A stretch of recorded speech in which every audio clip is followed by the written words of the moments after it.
বাংলাদেশ ও ভারতের দীর্ঘদিনের বন্ধুত্বের উপর বড় ধরনের সংকট দেখা দিয়েছে।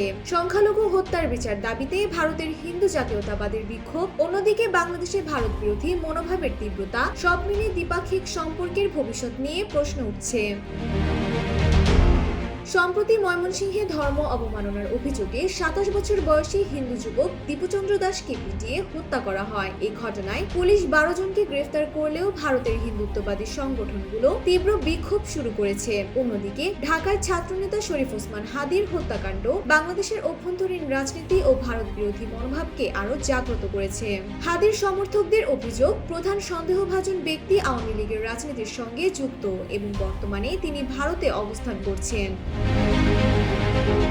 এছাড়া সামাজিক যোগাযোগ মাধ্যমে সম্প্রতি ছড়িয়ে পড়া এক ভিডিওতে দেখা যায় রাতের আধারে কিছু ভারতীয় যুদ্ধযান ও ট্যাঙ্ক চলাচলের সময় সেগুলো দেখে প্রত্যক্ষদর্শীদের বলতে শোনা যায় বাংলাদেশের জন্য রেডি হচ্ছে। এ অবস্থায় গণমাধ্যমে বাংলাদেশের বিরুদ্ধে ভারতের যুদ্ধ প্রস্তুতি নেয়ার গুঞ্জন শোনা যায় এবং বাংলাদেশ সীমান্তের কাছে চিকেন স্ন্যাক নামে পরিচিত শিলিগুড়ি করিডোর ঘিরে সম্প্রতি ভারতের কিছু সামরিক তৎপরতা, সীমান্তের কাছে আসাম ও উত্তর দিনাজপুরে দুটি আর্মি স্টেশন স্থাপনের কাজ শুরুর খবর পাওয়া যায়।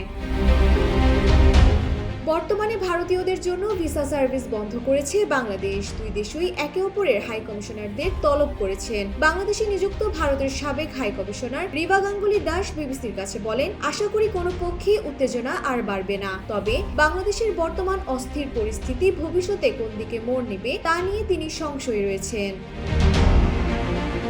জুলাই গণঅভ্যুত্থানের পর ক্ষমতাচ্যুত শেখ হাসিনা ভারতে আশ্রয় নেওয়ার পর থেকে ঢাকার সাথে দিল্লির দূরত্ব আরো বেড়ে যায়। তাকে ফেরত পাঠানোর কথা বলা হলেও দিল্লির নীরবতায় বাংলাদেশে ক্ষোভের সৃষ্টি হয়। বিশ্লেষকরা বলেন, হাসিনার পতনের পর থেকে বাংলাদেশে মৌলবাদী গোষ্ঠীগুলো অধিকতর সক্রিয় হয়ে উঠেছে, যা সংখ্যালঘু ও অধিকার কর্মীদের নিরাপত্তাকে হুমকির মুখে ফেলছে।